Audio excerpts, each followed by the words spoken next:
Hey, somebody needs to settle down. You have? Excellent. Good morning, afternoon, or evening. You are listening to The Professional Noticer. Hello, everyone. I'm Andy Andrews. Hey, thank you for making me a part of your week. My purpose here today with every show we do is to play the part of a best friend or a coach. I want to help you live the life of your wildest dreams by giving you access to the greatest mentors the world has to offer today. This week, The Professional Noticer is sponsored by wisdomharbor.com. Hey, here's a couple of quick questions. First question, how long has the public school system in your state been repeating the mantra, more money for education? And the second question, through the years, as they've gotten more money, how much has changed? Today, schools all over America are finding wisdomharbor.com. The streaming service is one of a kind to be the perfect, low-cost, high-quality educational tool for their students and a relationship connector for all adults and young people. For less than $3 a month per teacher, classrooms have access to original content only found on wisdomharbor.com that teaches, entertains, and builds character in young people. Utilizing video, audio, and the written word, content is delivered in small bites by Grammy winners, CEOs, comedians, chefs, best-selling authors, and Hall of Fame speakers. There are even guitar lessons from an award-winning songwriter. So check it out today and join up. This is cheap. This is great. Get on board with your neighbors and friends who are already part of wisdomharbor.com. And isn't it time your school system got involved? I think so. Observations and answers, that's what we do here on The Professional Noticer. And as you know, we love it when somebody comes to the table with both. When we can get somebody that has observations and answers, oh my gosh, it's just so much better. And we have that today. My guest today was first presented to me by my 23-year-old son. And he said, Dad, you've got to listen to this guy. And so I did. I became as great an admirer as my son was. And he's a best-selling author and mental health expert. It's probably why I like him. It's probably helped me a lot. And he's the host of the Dr. John Delony Show. As you would have probably guessed, his name is Dr. John Delony. John, how are you doing? I'm good. I just thought about it. That'd be fantastic if my name was Dan, but we just had a completely different name show. That'd be great. Yeah, I said the Dr. John Delony Show. Please welcome Dan Wright. Yeah. Yes, exactly right. Well, hey, thanks for being one of the rare fathers who listens to their children, man. That's a man. It's done me well. Well, you know, they have turned me on to several good things. I've got two boys, and but my older one, he is we always look at Austin and say Austin has been 40 ever since he was 6. And so what does it say about you when your child says, Dad, there's this mental health show you should probably check out? And I know.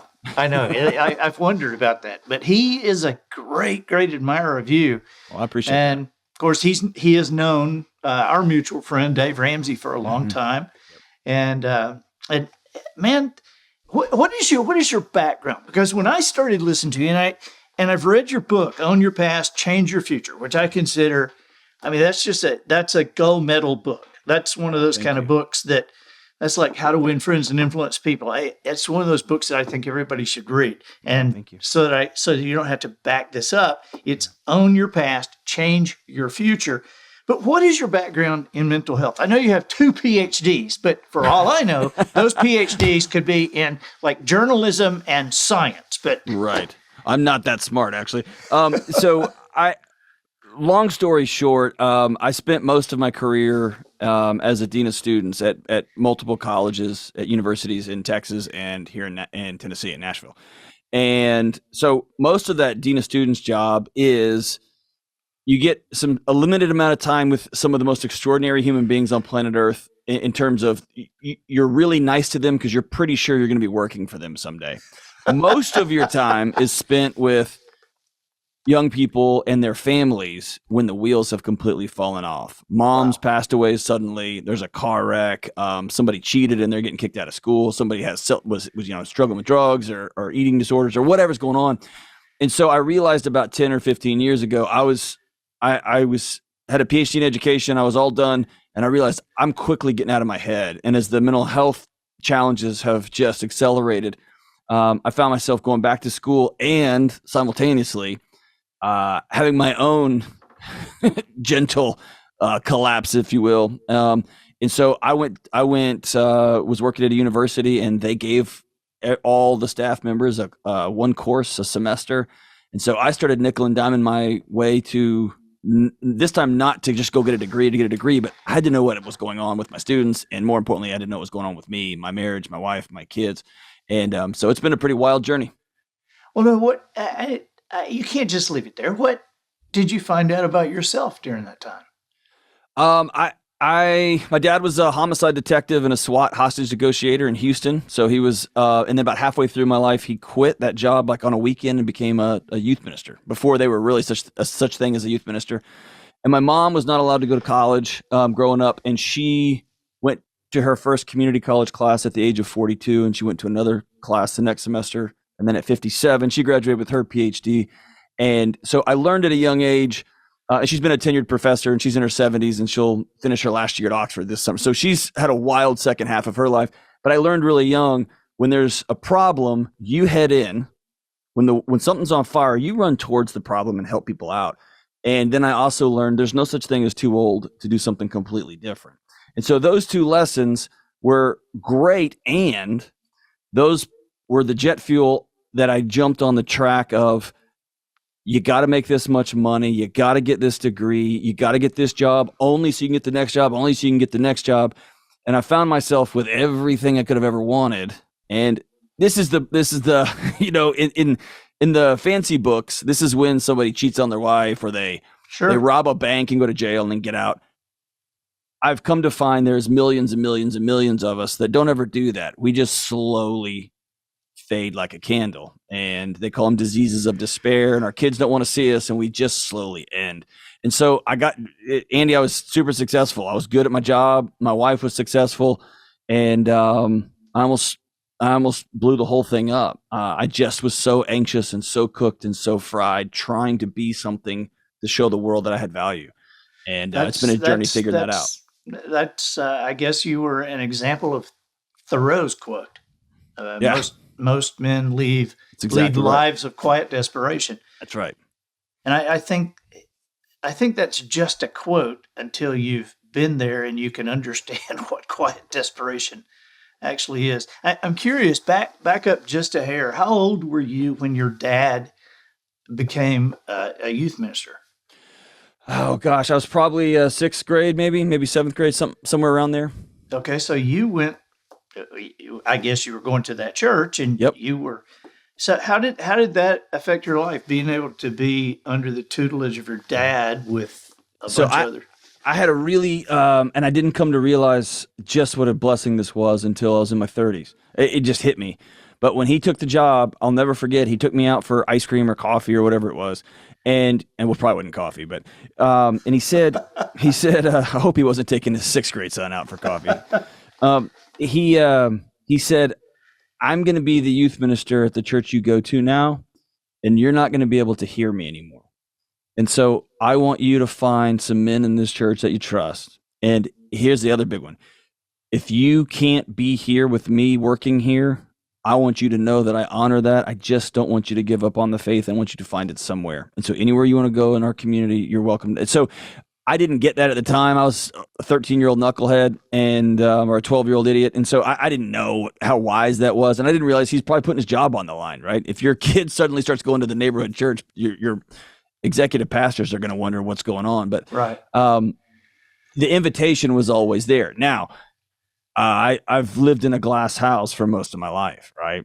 I was very aware that people were judging theologically, psychologically, emotionally, my dad and me as a scorecard for how well they were doing in their lives. And so every mistake I made. My parents were in the ministry too. And so I totally get that. Yeah, it was everything was amplified. So. And so you and I have to understand that, obviously, with our children. Oh, man. I guess. Yeah. And that's been real tough. I talk a lot about sex and intimacy on my show, and I've got an almost 13-year-old, and I pulled him aside the other day and said, do your friends give you a hard time? And he looked at me and goes, yeah. And I thought, oh man. So, I mean, that's a real thing. It's a real thing. Wow. I'm curious about, I know what you're working on. I know the book you have coming up is about anxiety. Mm-hmm. And you've got the book that's out now, Own Your Past, Change Your Future. And so with this book coming up, anxiety, it's like, when you started this, did you sense the mood of the country, or were you psychic? Or no, man, I wish I'd been that smart. I was doing something. I was on the radio with Dave Ramsey, and somebody called in and was just making all of these excuses about they had spent a bunch of money they didn't have, and they were not being the husband they should be, or whatever. And of course, Dave was just really feeling sorry for him. Oh, he just said, "Hey, I wish I could help." Yeah, exactly. But I finally just said, "Hey, anxiety's not your problem. Anxiety is just an alarm letting you know that your life's in chaos." And so, if we go to war, every time we're anxious as a culture, as a leader, as a dad, as a mom, and we race to shut the alarm off, man, what? That's like our house catching on fire and the alarm goes off and we just go pull the batteries out and call it good. And the house will burn down around us. And so Dave took the headphones off and he looked at me and said, "You need to write that down." And yeah, I've heard you say anxiety isn't the problem. It's the alarm. Right. So unpack that.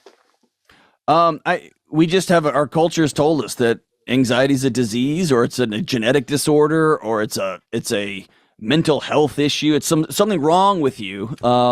It's something that you have, like you get the flu, like it descends upon you and you just have it.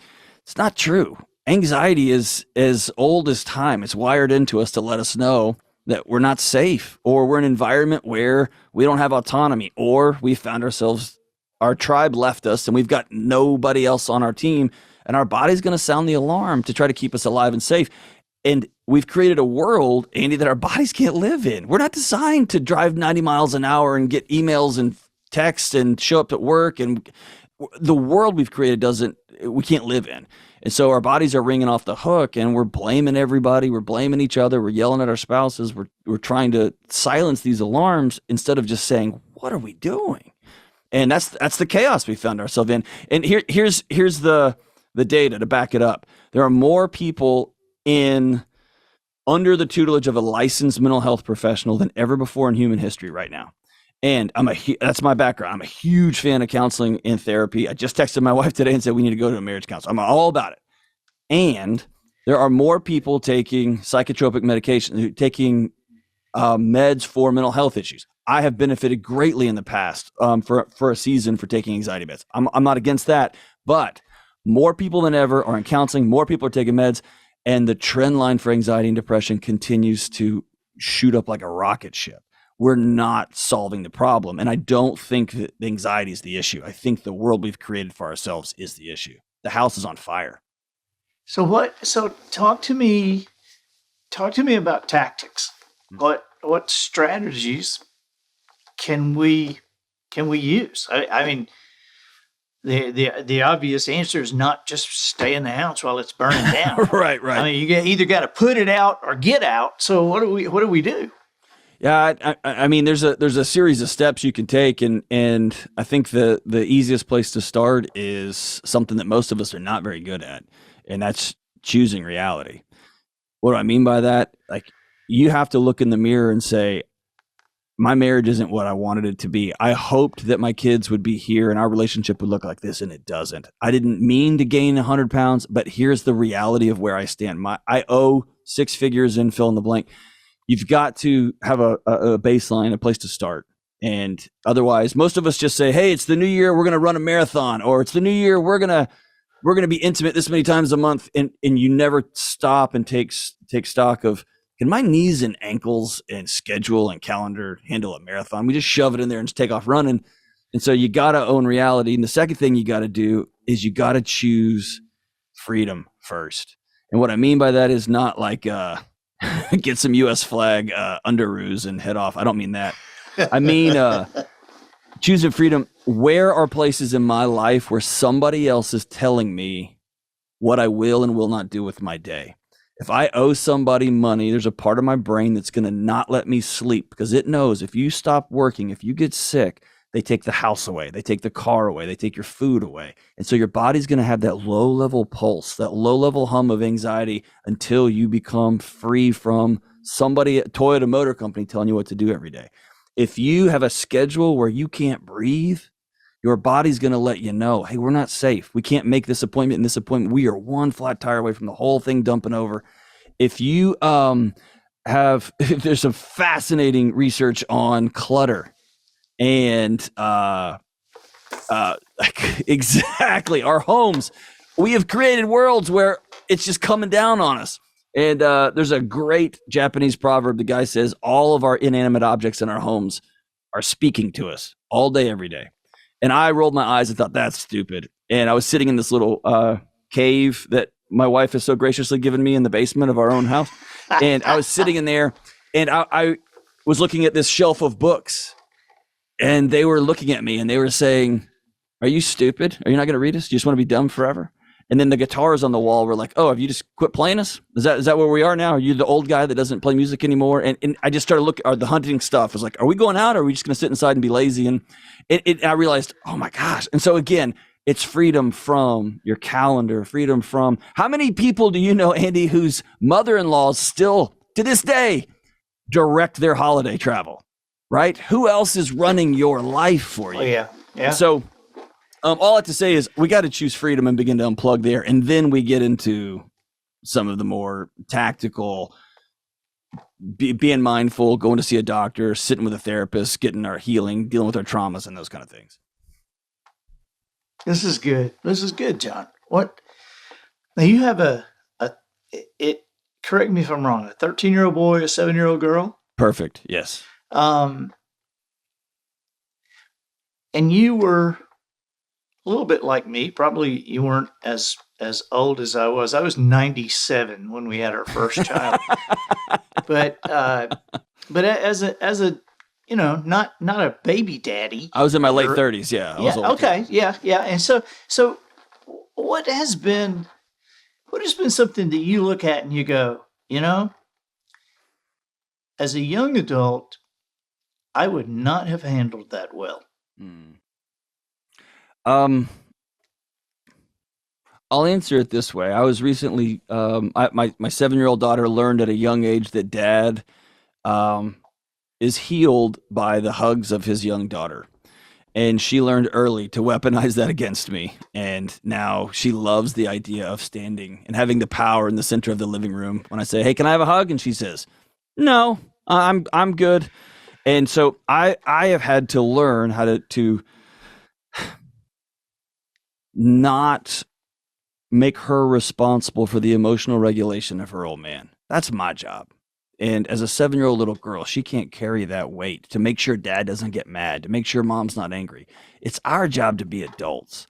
And as a youngster, I would have been blaming and pointing, and she said this and she did this. And now that I'm older and little wiser, I can say, hey, as a society, we don't let 7-year-olds buy beer or bullets or vote because they're 7 and their brains don't work. And so blaming a 7-year-old in the middle of a living room is a complete and utter waste of my life. Instead, what are some ways I can begin to connect with her? And here's the big one, Andy.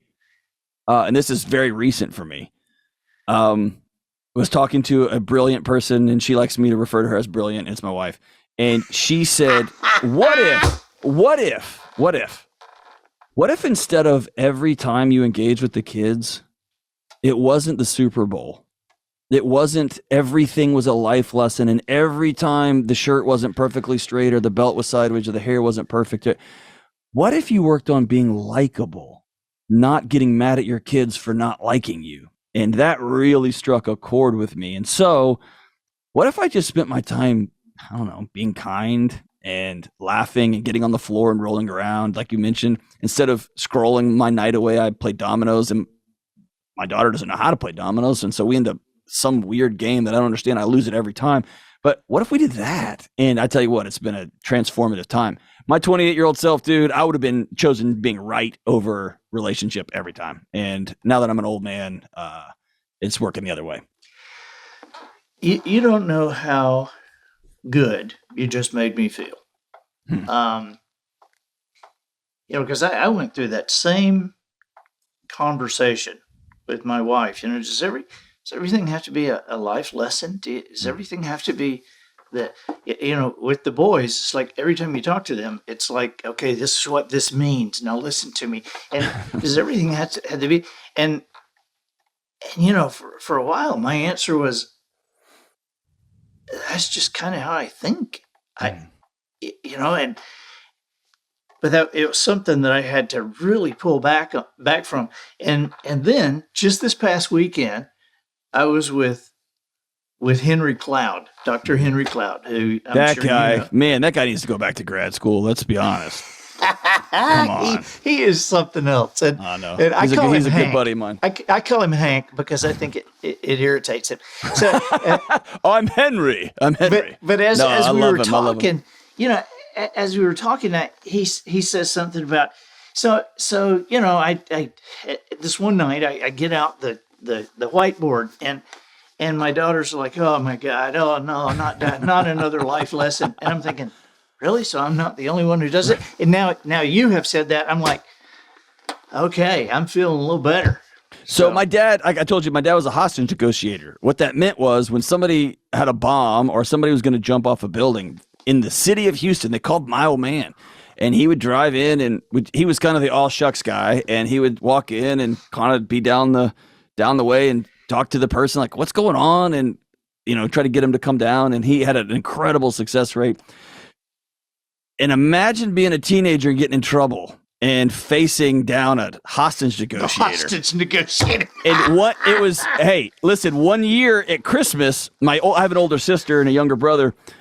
We all knew exactly how many bricks were on our old house fireplace mantle because my dad would just start going and we would tune out and start counting the bricks on the fireplace.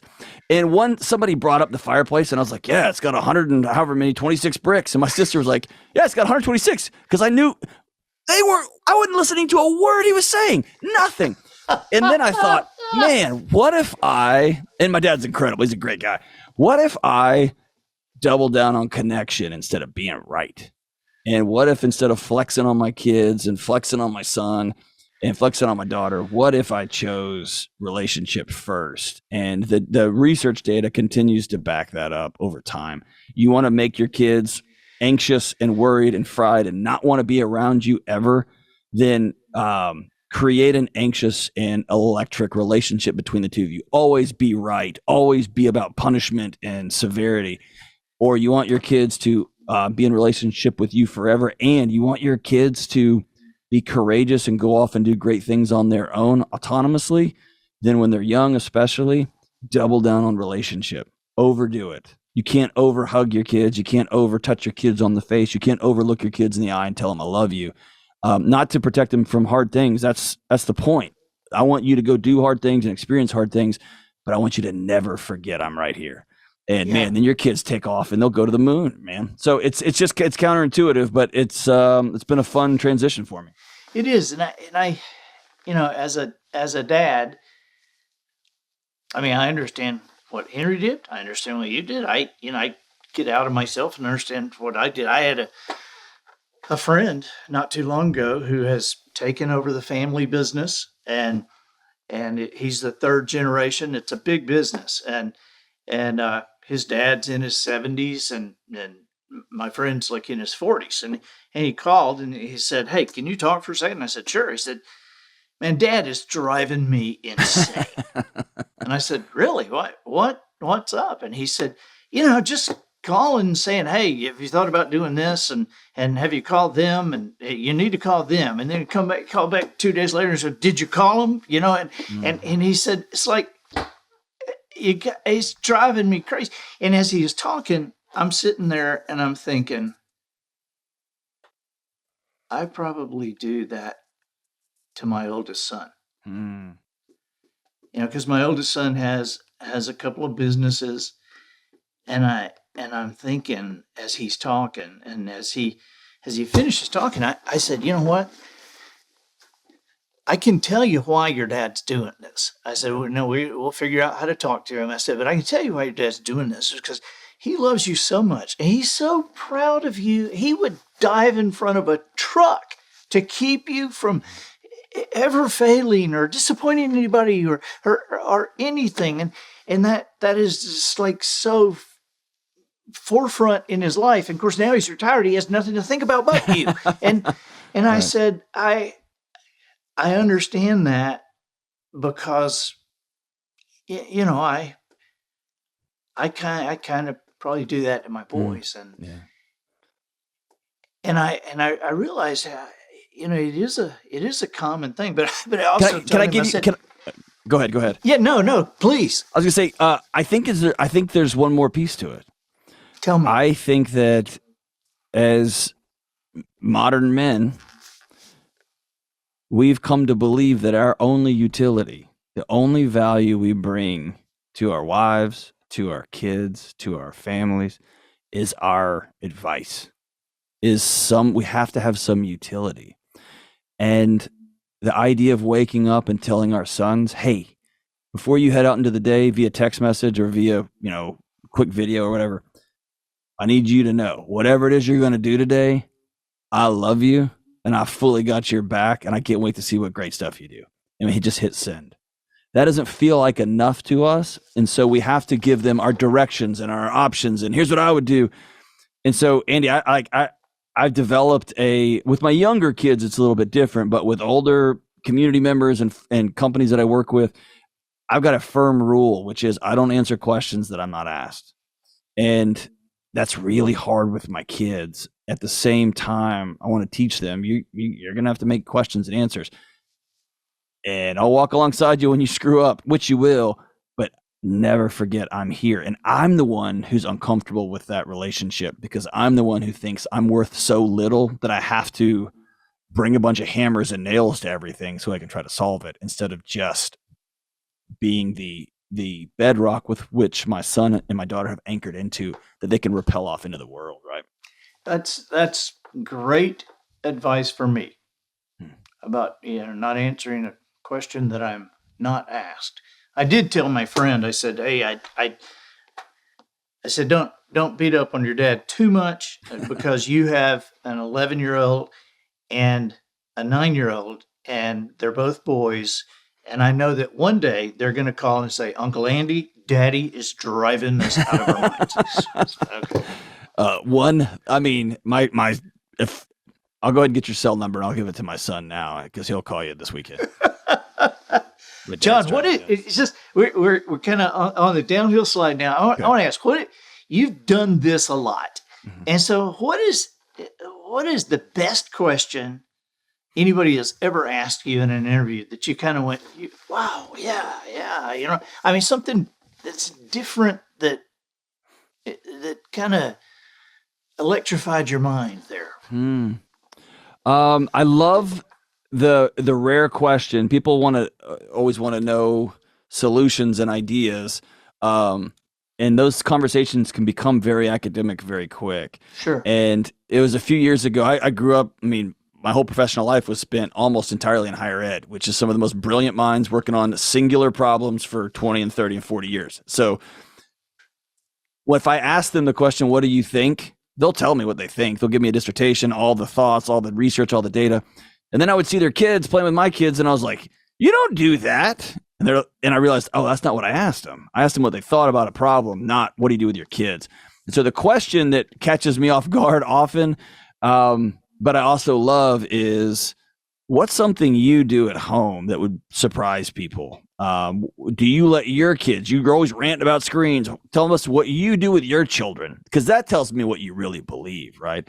And so I love those introspective questions. And what have I failed and what have I screwed up? And how did I come back from that? I think those are two important questions that don't get asked enough. And when they do, they always catch me off guard a bit. Yeah, that's very good. Very good. So in the spirit, Andy, what's the last thing you messed up?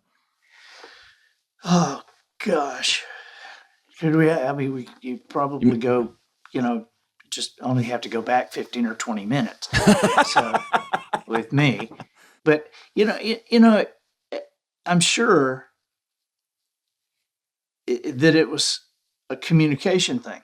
And that may surprise people because I'm supposed to be a communicator, but I also know, having worked with a lot of businesses and a lot of individuals over the years, that the biggest disasters I have ever seen, they're not necessarily disasters of judgment. They're disasters of communication. And so, I mean, anytime my wife and I get sideways, it's always a communication thing. Always. Because we pretty much believe the same things and kind of like the same things. And so it's pretty much a communication thing. And anytime my young men, boys, and I get sideways, it was a communication thing. And so I have to watch that. I have to be careful. I think about it a lot. Yeah. I think that you saying that's a gift, because someone like me looks up to someone like you as a successful writer and a successful speaker, and most importantly, a successful dad. And it's easy to think, man, I'm stumbling and I'm tripping and falling, and I wish I could have this conversation back with my 7-year-old, and I wish I could do this thing over with my 13-year-old. And I think there's something in our culture now that is really important, that leaders like you provide a picture of what this actually looks like in real time, which is, it's not perfect. And I'm still thinking about it. I'm working on it. What a gift. What a gift. So thanks for that. Well, I want to, one of the things Austin asked me not too long ago, he said, what's the greatest advice you've ever gotten? And I immediately, I said, I actually know the answer to that. I don't have to think about it. But it was something that Jones, the old man, told me 40 years ago. He said, you can't believe everything you think. Yeah. And that was the greatest advice, because I think a lot of people get to a place in life that they know something, they can argue it, they can win the argument. And so that's as far as they go. And, I believe that if we're going to reach our potential as human beings, reach our potential as parents or spouses or citizens in our community, the biggest danger to reaching our potential is not what we don't know, because if we don't know something, we keep reading, we keep questioning, we keep listening. The biggest danger to reaching our potential is what we know for sure, because that's where we stop. Yep. So John, that's so important. Golly, that's so important. That's so important. So important. Where can we get in touch with you? Where can we learn more about you? We're going to put everything on the show notes, and you're so kind. And I want everybody to, and when your book does come out, will you come back? And we'll absolutely. I'd love to. Thank you for your hospitality. But how can we help you? You can find me at John Delony on the internet. And then, we spent the hours of conversations and discussions with some of the most creative minds in America here where I work in Ramsey Solutions in Nashville. We came up with the Dr. John Delony Show. I had so many cool names, Andy. Like, I wanted it to be like a metal concert, and nobody was having it. So you can find my show, podcast, the Dr. John Delony Show on YouTube and on podcast. And I co-host the Ramsey Show a couple times a week. And so you can find me kind of all over the place. Awesome. Well, I'm grateful for your hospitality, man. I really appreciate it. Buddy, I appreciate, you have been a double win for me today, because maybe a triple win, because you and I have not met. This is the first time we've talked. And so I feel like I got a new friend. That's one win. I feel like our viewers and our listeners are just going to eat you up. That's another win. And then, to call Austin tonight and say, guess who I talked to today? That's another one. That's a daddy win. So thank you, buddy, for being here. Well, I'm grateful for you, man. Hope to see you in person soon. Ever do, you just let us know. Yeah, I appreciate you, man. Thank you. I'm Andy Andrews, the professional noticer, harnessing common sense and wisdom to plow through challenges all the way to an answer for you. And I think that'll do it for this week. Get us out of here, Matthew. So, ladies and gentlemen, and to the boys and girls who aspire to become ladies and gentlemen, we have reached the end of another episode of The Professional Noticer. In a world where common sense has become a superpower, I'm harnessing that tiny bit of mental energy I have for you, seeking wisdom, making observations, and endeavoring to answer tough questions in a way that will empower your family and your business. I'm Andy Andrews. Until next week, goodbye. This episode of The Professional Noticer was produced by Matt Limpert. The Noticer theme written and performed by Sugarcane Jane. Mood rings for the cast and crew provided by Twinkle and Smoke of Beverly Hills. Additional financial consideration provided by CrayolaReal.com. When you were a child, how many crayons were in your box? It depends on how long ago you were a child, right? Some had 8 in their box, other boxes held 24, then 64, and 128, while the actual Crayola company finally limited itself to 120 colors. CrayolaReal.com has continued to move forward. A division of Crayola Incorporated, CrayolaReal.com, has cleared the way for a whole new generation of children. CrayolaReal.com not only presents fascinating colors, but they are made from 100% natural ingredients. The peach-colored crayon is made from actual peaches. The color Sunnyside is made from farm-fresh egg yolks. Green from spinach. Well, you get the idea.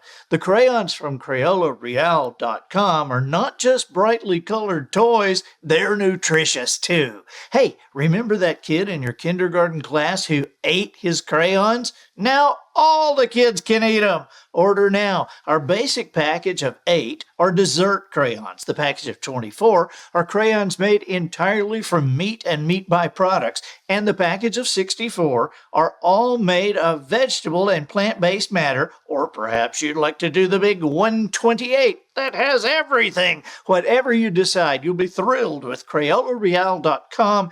Best of all, these Crayolas are gluten-free. That's CrayolaReal.com.